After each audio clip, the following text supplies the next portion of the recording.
கஸ்தூரி மே 1, 1974 அன்று தமிழ்நாட்டின் சென்னையில் பிறந்தவர்.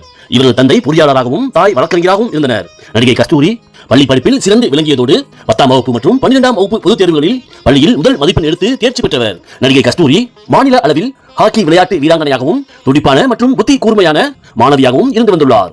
மேலும் நடிகை கஸ்தூரி 1992ஆம் ஆண்டு மிஸ் மெட்ராஸ் பட்டத்தை வென்றவர். நடிகை கஸ்தூரிக்கு அவரது திரை பயணத்திற்கு மிகப்பெரிய அடித்தளமாக இருந்தது. 1991ஆம் ஆண்டு வெளியான ஆத்தாவன் கோயிலே என்ற தமிழ் திரைப்படத்தின் மூலம் தமிழ் திரையுலகில் அறிமுகமானவர். நடிகை கஸ்தூரி தமிழ் மட்டுமின்றி தெலுங்கு, மலையாளம், கன்னடம் மற்றும் இந்தி மொழி படங்களிலும் நடித்துள்ளார். நடிகை கஸ்தூரி ரவிக்குமார் என்ற மருத்துவரை மணமுடித்தார். ரவிக்குமார் அமெரிக்காவில் மருத்துவராக பணிபுரிகிறார். இவர்களுக்கு 2 குழந்தைகள் உள்ளனர். நடிகை கஸ்தூரி திருமணத்திற்கு பிறகு சிறிது காலம் நடிப்பிலிருந்து விலகி இருந்தவர் 2009ஆம் ஆண்டில் மீண்டும் நடிக்க தொடங்கினார். மேலும் நடிகை கஸ்தூரி தொலைக்காட்சி நிகழ்ச்சியான மாஸ்டர் மைண்ட் இந்தியா எனும் வினாடி வினா நிகழ்ச்சியில் இறுதிச் சுற்று வரை வெற்றி பெற்று முன்னிலையில் இருந்தவர். மேலும் நடிகை கஸ்தூரி பிக் பாஸ் தமிழ் சீசன் 3 நிகழ்ச்சியில் பங்கேற்றவர். நடிகை கஸ்தூரி பல்வேறு தொலைக்காட்சி நிகழ்ச்சிகளையும் வினாடி வினா நிகழ்ச்சிகளையும் தொகுத்து வழங்கியுள்ளார். மேலும் நடிகை கஸ்தூரி குமுதம் போன்ற வார இதழ்களில் கீப் இட் ஸ்மைல் சுப்பிட் என்ற தலைப்பில் வாராந்திர கட்டுரை எழுதியுள்ளார். மேலும் நடிகை கஸ்தூரி சமூக ஊடகங்களில் அரசியல், சமூக பிரச்சனைகள் குறித்து தனது துணிச்சலான கருத்துக்களை வெளிப்படுத்துவதில் இவருக்கு நிகர் எவரும் இல்லை. நடிகை கஸ்தூரி ஒரு கடுமையான அரசியல் பார்வையாளராகவும் சமூக ஆர்வலராகவும் செயல்பட்டு வருகிறார். மேலும் நடிகை கஸ்தூரி தன்னுடைய மகளுக்கு புற்றுநோய் கண்டறியப்பட்ட போது ஒரு சாதாரண தாயாக அவருக்கு பெரும் மன உளைச்சலையும் சவாலையும் ஏற்படுத்தியது. கஸ்தூரியும் அவரது கணவரும் சுமார் 7.5 ஆண்டுகள் இந்த நோயுடன் போராடினர். இந்த நோயின் காரணமாக தனது திரைப்பட வாழ்க்கையை விட்டுவிட்டு குடும்பம் மற்றும் மகளின் சிகிச்சைக்காக முழு நேரமும் ஒதுக்க வேண்டிய கட்டாயம் ஏற்பட்டது. அமெரிக்காவில் வசித்தபடி தனது மகளின் சிகிச்சைக்கு முன்னுரிமை கொடுத்தவர். நடிகை கஸ்தூரி மற்றும் அவரது குடும்பத்தின் நம்பிக்கையாலும் சிகிச்சையாலும் அவரது மகள் இறுதியில் அந்த நோயிலிருந்து முற்றிலுமாக மீண்டு வந்தார். கஸ்தூரி தனது மகளுக்கு ஏற்பட்ட ரத்த புற்றுநோயை எதிர்த்து போராடி வென்ற அனுபவத்தின் மூலம் கஸ்தூரி பொதுவெளியில் குழந்தைகளுக்கான புற்றுநோய் விழிப்புணர்வு மற்றும் பொது சுகாதாரம் குறித்து பல ஆலோசனைகள் வழங்கியுள்ளார். நடிகை கஸ்தூரியின் இந்த அனுபவம் தாய்மார்கள் தங்கள் குழந்தைகளின் ஆரோக்கியத்தில் கவனம் செலுத்துவதன் முக்கியத்துவத்தை வலியுறுத்த அவருக்கு ஒரு தளத்தை வழங்கியது. நடிகை கஸ்தூரி 2024ஆம் ஆண்டு நவம்பர் 3ஆம் தேதி சென்னையில் நடைபெற்ற ஒரு பொதுக்கூட்டத்தில், அதாவது பிராமணர்கள் பாதுகாப்பு தொடர்பான ஆர்ப்பாட்டத்தில் தெலுங்கு பேசும் மக்கள் குறித்து பேசிய கருத்துக்கள் தான் பெரும் சர்ச்சையையும் வழக்குகளையும் உருவாக்கின.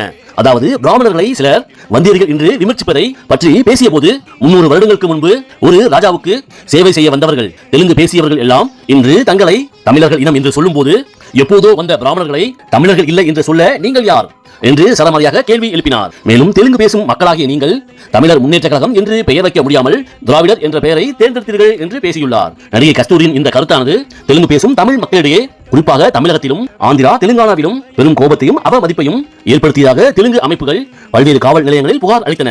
நடிகை கஸ்தூரி உடனடியாக தனது பேச்சு தவறாக திரிக்கப்பட்டதாக விளக்கம் அளித்தார். தான் பேசியது குறிப்பிட்ட சில நபர்களை பற்றியதே தவிர ஒட்டுமொத்த தெலுங்கு மக்கள் பற்றியது அல்ல. என்னுடைய புகுந்த வீடும் தெலுங்கு பேசும் குடும்பம்தான். தெலுங்கு மக்கள் மீது எனக்கு மிகுந்த மரியாதை உள்ளது என்று விளக்கம் அளித்துள்ளார்.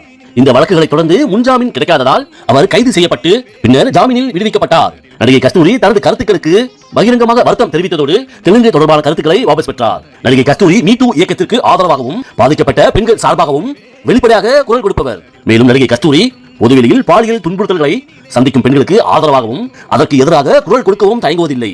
மேலும் நடிகை கஸ்தூரி திரையுலக பிரபலங்கள் பலரும் மௌனம் காக்கும் போது அரசியல், ஊழல், நிர்வாக திறமையின்மை மற்றும் சமூக பிரச்சனைகள் குறித்து தமது கருத்துக்களை பதிவு செய்கிறார். நடிகை கஸ்தூரியின் இந்த வெளிப்படைத்தன்மை பொது மக்களிடையே அரசியல் விழிப்புணர்வை ஏற்படுத்த உதவுகிறது. ஆளுங்கட்சிகள், எதிர்க்கட்சிகள் என எவராக இருந்தாலும் துணிச்சலாக கேள்வி கேட்பதன் மூலம் ஜனநாயகத்தில் ஒரு பொறுப்புள்ள குடிமகனின் கடமையை செய்கிறார் என்று அவரது ஆதரவாளர்கள் கருதுகின்றனர். நடிகை கஸ்தூரியின் வாழ்க்கை, அறிவு, துணிச்சல், பொறுப்புள்ள குடியுரிமை மற்றும் குடும்பத்தின் மீதான அசைக்க முடியாத பற்று ஆகியவற்றை மையமாக கொண்ட ஒரு கலவையான பயணத்தை நமக்கு வழிகாட்டுகிறது. நடிகை கஸ்தூரி அழகும் அறிவும் கலந்த ஆளுமையாகவும் சினிமா மேடையை தாண்டி சமூகத்திற்காக குரல் கொடுப்பதும் துணிச்சலான பேச்சும் யாருக்கும் அஞ்சாமல் சவால்களை வென்றலும் சாதனை பெண்மணியாக மற்ற பெண்களுக்கு உதாரணமாக திகழ்கிறார். நன்றி, வணக்கம்.